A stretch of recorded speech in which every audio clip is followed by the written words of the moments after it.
Hi hello friends, welcome back to our channel Rama mini vlogs. ఈరోజు video ఏంటంటే onion vada అండి. Hi hello friends, welcome back to our channel Rama mini vlogs. ఈరోజు blog ఏంటంటే చూద్దాం. కొత్త snack ఈ channel ఎవరైనా సబ్స్క్రైబ్ చేసుకోండి, సబ్స్క్రైబ్ చేసి లైక్ చేయండి, కామెంట్ చేయండి. ముందుగా మనం మిక్సింగ్ బౌల్లోకి ఆనియన్స్, ఒక మిక్సింగ్ బౌల్లో జీలకర్ర వేసి అలా ఉల్లిపాయలు ఆనియన్స్ అంతా విడిపోయేలాగా మనం కలుపుకోవాలి. ఇలా ఇంత కొంచెం ఇట్లా మనం అలా మనం చిన్నగా కలుపుతుంటే విడిపోతాయండి ఒకటొకటిగా. అలా చిన్న చిన్న పీసెస్గా విడిపోతాయి. అవి ఆనియన్స్ అన్ని మనం పొడవుగా కట్ చేసుకుంటాం కాబట్టి అలా విడివిడిగా అయిపోతాయి. అందులోకి కొంచెం ఉప్పు వేస్తాను. అందులోకి తగినంత ఉప్పు సరిపడా వేసుకోండి.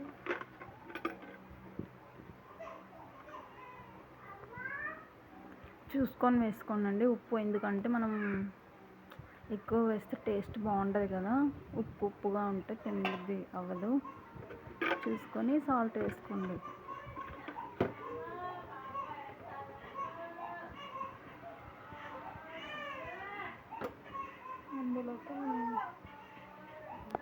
అందులోకి గ్రేటెడ్ క్యారెట్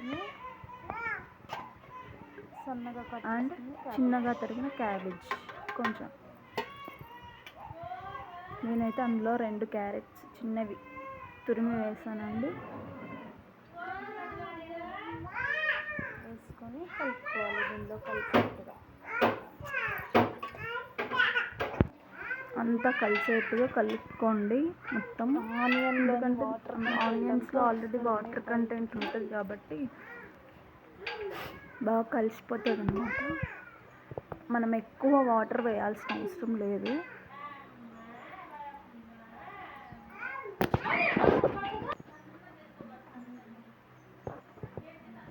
అందులోకి తగినంత కారం, పిల్లలు ఉన్నట్టయితే పచ్చిమిర్చి మిక్సీ పట్టి వేయండి. లేకుంటే మనం పెద్దవాళ్ళకి స్నాక్స్గా చేసి పెట్టాలి అనుకుంటే కారం వాడుకోవచ్చు. ఒకవేళ పిల్లలు కూడా స్పైసీనెస్ తింటారు అంటే వేయచ్చు. అందులోకి కొంచెం ధనియాల పొడి,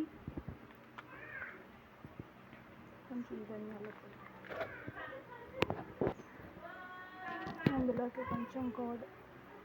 కొంచెం బియ్యం పిండి అండి. బియ్యం పిండి సరిపడా వేసుకోండి, ఎందుకంటే క్రిస్పీనెస్ కోసం కొంచెం వేసాను. నెక్స్ట్ అందులోకి కొంచెం గోధుమ పిండి ప్లేస్లో మీరు మైదా అయినా వాడచ్చు.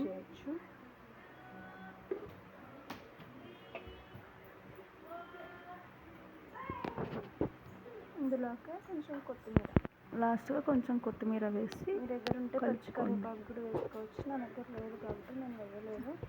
అంతా కలిసేట్టు కలుపుకోండి.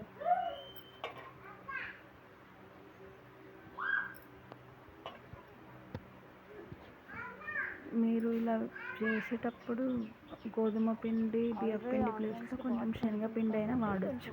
మిక్స్ చేసుకోండి. కావాలి అవసరం అనుకుంటే కొంచెం వాటర్ వేసుకోండి.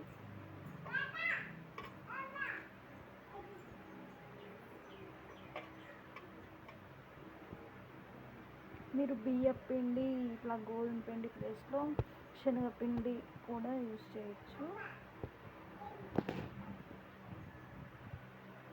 కొన్ని వాటర్ వేసి అంతా కలిసేట్టుగా కలుపుకున్న తర్వాత తగినన్ని నీళ్లు పోసుకొని, కొన్ని ఎక్కువ ఏం పెట్టవండి, కొన్ని పడతాయన్నమాట. కొన్ని వాటర్ పోసుకొని మొత్తం మనం ముద్దలా కలుపుకోవాలి. ఒక ముద్దలా తీసుకొచ్చుకున్నాను. మీకు కావాలంటే ఇందులో చపాతీ ముద్దలాగా కలుపుకోవాలి. గ్రీన్ చిల్లీ పచ్చిమిరపకాయలు కూడా వేసుకొని చేసుకోవచ్చు. ఇది కొద్దిసేపు మనం సెట్ అవనిద్దాం. అంతలోపు డీప్ ఫ్రై చేసుకునేకి ఆయిల్ దానిపైన మూత పెట్టేసి అది పక్కన పెట్టేద్దాం. తర్వాత బాండీ పెట్టుకొని స్టవ్ ఆన్ చేసి అందులో డీప్ ఫ్రైకి సరిపడా ఆయిల్ పోసి మీడియం హీట్లో ఉన్నప్పుడు అవి ఒక్కొక్కటిగా వడలాగా చేసుకుని అలా వడలాగా చేసుకుని ఆయిల్లో ఫ్రై చేసుకోవాలి. అలా చిన్న వడల్లాగా చేసుకొని పక్కన పెట్టుకోవాలి ఒక ప్లేట్లో. వడ షేప్లో బాగా అంత మందం కాకుండా అంత పలుచగా కాకుండా వడ షేప్ చేసుకొని ప్లేట్లో పక్కన పెట్టేసుకోండి. అన్నీ చేసిన తర్వాత చూపిస్తాను. అలా అన్నీ చేసుకొని ఒక ప్లేట్లో పెట్టుకున్న తర్వాత ఆయిల్ ఒక్కటిగా డీప్ ఫ్రై మీడియంగా ఉన్నప్పుడు డీప్ ఫ్రై ఒక్కొక్కటిగా వేసి ఫ్రై చేసుకోవాలి. మీడియం హీట్లోనే ఉండాలండి, ఎందుకంటే లోపల వరకు బాగా వేగాలి కాబట్టి మనం మీడియం హీట్లోనే కూడా వేయించుకోవాలి.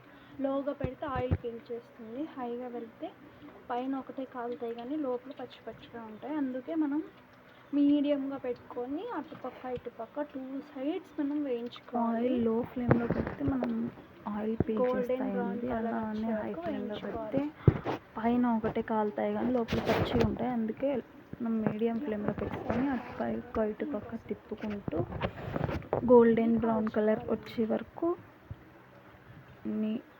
ఫ్రై చేసుకోవాలి.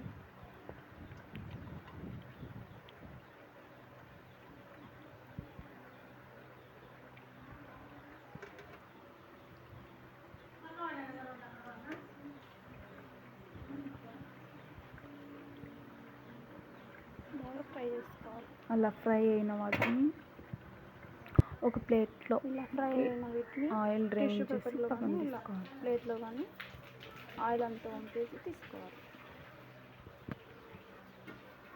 ఒక ప్లేట్లో తీసుకొని సర్వ్ చేసుకోవడమే.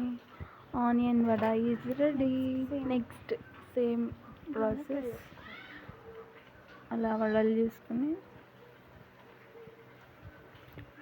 మీడియం ఫ్లేమ్లో పెట్టి అటు సైడ్ టర్న్ చేసుకుంటూ చేతిలో జాగ్రత్త అండి, ఎందుకంటే చిట్లుతుంది. నీట్గా కాల్చుకోవడమే.